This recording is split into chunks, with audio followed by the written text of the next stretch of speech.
2024 में धर्म के साथ साथ जातियों की लड़ाई भी एक बड़ा मुद्दा बन रही है। समाजवादी पार्टी के महासचिव स्वामी प्रसाद मौर्य ने पहले रामचरितमानस पर विवादित टिप्पणियों की और अब सनातन धर्म पर सवाल उठा रहे हैं। स्वामी प्रसाद मौर्य दरअसल वो लकीर खींच रहे जिस पर चलकर 2024 में उन्हें सफल होने की आस है। वो समाजवाद के साथ साथ अंबेडकरवाद की राजनीति को हवा दे रहे हैं।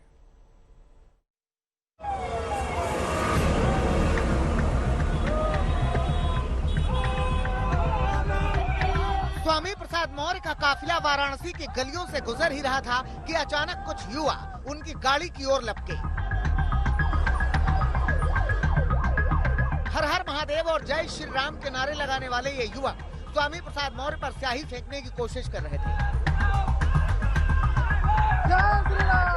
वो स्वामी प्रसाद मौर्य को काले झंडे दिखा रहे थे। स्वामी प्रसाद मौर्य की गाड़ी पर वो काला कपड़ा फेंक रहे थे। पुलिस वाले इन्हें रोकने की कोशिश कर रहे थे, मगर ये स्वामी प्रसाद मौर्य का चेहरा स्याही से पोतना चाह रहे थे। स्वामी प्रसाद मौर्य के खिलाफ ये आक्रोश इसलिए फूटा है क्योंकि वो लगातार रामचरितमानस पर विवादित टिप्पणी कर रहे हैं। रामचरितमानस के ऊपर जो ये टिप्पणी लगातार कर रहे हैं अपनी राजनीति को चमकाने के लिए और अपने दल की राजनीति को चमकाने के लिए, उससे आक्रोशित होकर के हम लोगों ने आज उनके ऊपर काली स्याही फेंका, काली स्याही फेंक करके विरोध जताया। और स्वामी प्रसाद मौर्य पूरी तरीके से खौफजदा दिखे, उनके चेहरे पर वो डर दिखा जो सनातन का विरोध करने वाले के चेहरे पर दिखना चाहिए। अगर वो अपने इस करतूत से बाहर नहीं आएंगे तो और हम लोग मजबूती तरीके से नौजवानों के साथ में फिर से विरोध करेंगे। स्वामी प्रसाद मौर्य के खिलाफ भले ही विरोध हो रहा है, मगर स्वामी प्रसाद मौर्य अपने बयान पर कायम है। ये विवादित जो अंश के लिए हमने इंगित किया है, आज भी मैं उस पर टिका हूँ। संशोधित किया जाए या प्रतिबंधित किया जाए और राष्ट्रपति जी को और प्राणी प्रधानमंत्री को उस विषय पर। स्वामी प्रसाद मौर्य का एजेंडा एकदम साफ समझ में आता है। 24 के चुनाव में वो बीजेपी के हिंदुत्व को हराने के लिए समाजवाद के साथ साथ अंबेडकरवाद की राजनीति को शिखर पर ले जाना चाह रहे हैं। उन्हें भरोसा है कि उनका ये दांव 2024 में समाजवादी पार्टी के लिए कामयाब होगा।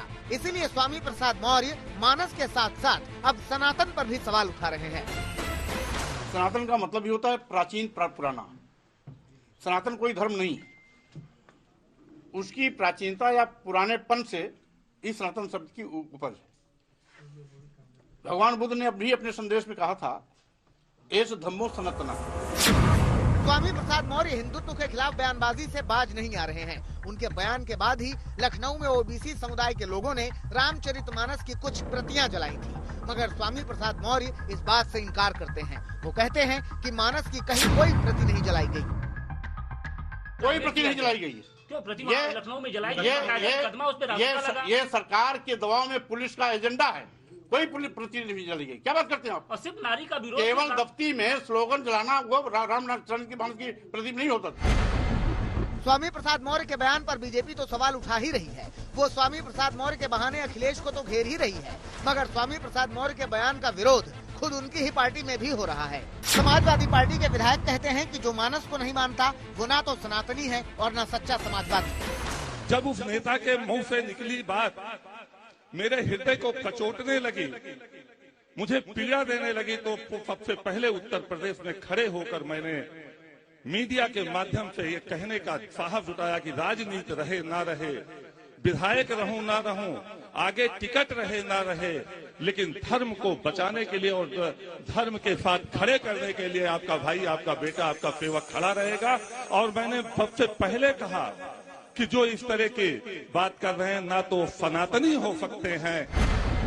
रामचरितमानस पर शुरू हुई महाभारत फिलहाल थमने का नाम नहीं ले रही है, और जिस तरह का माहौल है उससे लगता भी नहीं कि 2024 के चुनाव से पहले ये मुद्दा थमने वाला है। वाराणसी से रोशन जायसवाल के